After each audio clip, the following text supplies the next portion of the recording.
Salut à tous, je vais vous lire la lettre d'alerte rédigée le 3 septembre 2020 par un pneumologue et aussitôt censurée par la rédaction de Mediapart. Madame, monsieur, ma vie est devenue un enfer. Je souhaite témoigner à propos de cette épidémie de Covid actuelle. L'épidémie purement virale est terminée depuis fin mai.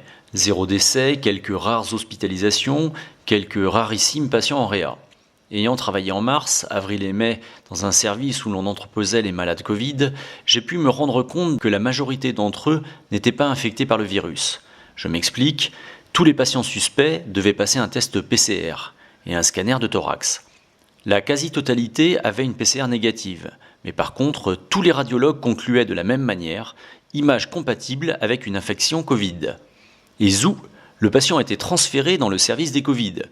Heureusement pour eux qu'il n'y en avait pas tant que ça, parce que je ne vous raconte pas l'hécatombe que cela aurait pu être. Ces fameux radiologues voyaient de l'infection Covid sur les scanners normaux, prenaient des bulles d'emphysème pour du Covid, prenaient des pneumonies bactériennes à pneumocoque pour du Covid, etc. Véridique. Sachant interpréter moi-même les scanners de thorax, mieux qu'eux apparemment, je peux vous le certifier. J'ai même vu une mamie dont la fille était médecin, PCR négative, scanner normal, mais interprété Covid compatible, mise dans ce service. La fille médecin, n'étant pas si bête, a regardé le scanner et s'est rendue compte que le scanner était normal. Elle voulait porter plainte. J'ai insisté pour que cette mamie soit immédiatement sortie du service. Mais j'ai fait une erreur ce jour-là, j'ai cédé aux pressions et je n'ai jamais mis aucun mot dans le dossier. Quelle erreur! Autre chose que je ne peux plus taire. La lésion pulmonaire dans le Covid est l'alvéolite. C'est une réaction exagérée de l'organisme contre un agresseur. Toutes les alvéolites évoluent selon le même tableau, à quelques détails près. Poumons de fermiers, poumons des éleveurs d'oiseaux, etc. On connaît les alvéolites depuis toujours et on sait les traiter. Cortisone à très haute dose. Or, quelques imbéciles qui ont oublié leurs études de médecine en 5 minutes, y compris des professeurs, ont interdit la cortisone au motif que cela faisait baisser les défenses immunitaires. Ces mêmes imbéciles ont oublié que la cortisone affaiblit les défenses après plusieurs mois de traitement continu, et encore de façon modérée. Ce n'est pas de la chimiothérapie. Ces imbéciles sont responsables de combien de morts? Des centaines? Des milliers? L'alvéolite est réversible à condition qu'elle soit traitée tôt avec de la cortisone. C'est la lésion préfibrose qui, elle, est définitive.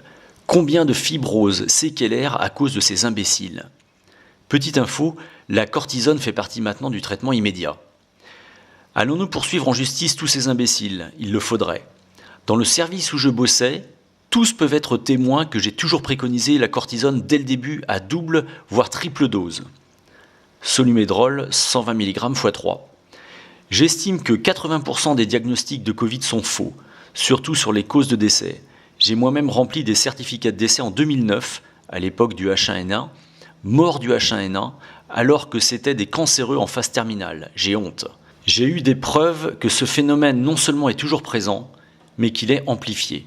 Actuellement, seul le taux de décès et éventuellement le taux d'admission en réanimation sont les seuls critères fiables de l'épidémie. Les décès et les admissions sont au plus bas, voisins de zéro. Pourquoi parler d'épidémie sans malade ? Le gouvernement multiplie les dépistages et trouve beaucoup de porteurs sains. C'est parfait et c'est tant mieux. Les porteurs sains sont utiles et nécessaires car c'est par eux que la protection de masse va se faire. Il est criminel et assassin d'empêcher cette protection de masse par le port du masque. Nous sommes tous porteurs sains de milliards de germes pathogènes, dans notre bouche surtout, mais aussi dans notre intestin. Nous sommes très nombreux à être porteurs sains du pneumocoque, du méningocoque. Sans nous, les pneumonies mortelles, les méningites, seraient légion et on en verrait partout tous les jours. Je ne parle même pas du staphylocoque doré présent dans toutes les narines, j'exagère à peine, de tous les humains sur cette terre. Il existe des faits, pas des réas, pas d'hospitalisation, pas de mort, ce sont des faits.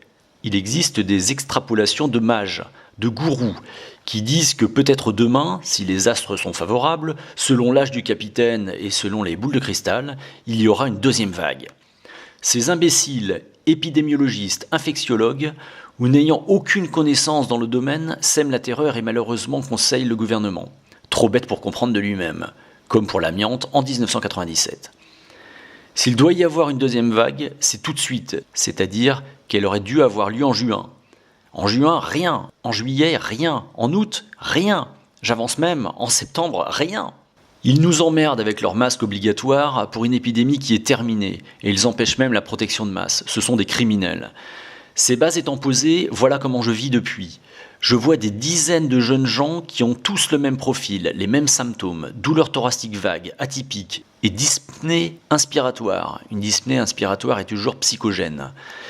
Et la spirométrie et les carnets de thorax sont toujours normaux. Ces patients défilent en permanence depuis 4 mois, alors qu'avant, je n'en voyais qu'un tous les 3 ou 6 mois.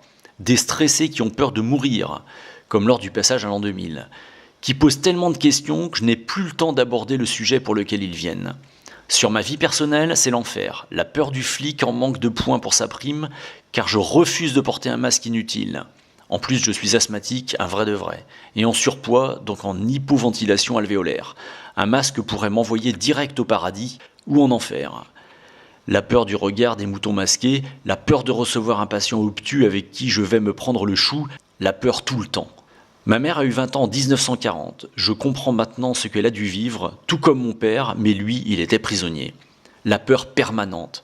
Cerise sur le gâteau, un jeune patient fanatisé et bas du front a porté plainte contre moi à l'ordre des médecins du Rhône. Je suis convoqué vendredi 18 septembre au 94 avenue Servien, 69 003 Lyon. Je suis au bout du rouleau. Je n'en peux plus de cette hystérie collective créée et entretenue par ce gouvernement.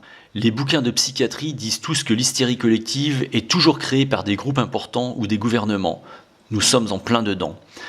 J'envisage même de me mettre en arrêt de travail prolongé si cela continue. Impossible de travailler sereinement dans de telles conditions.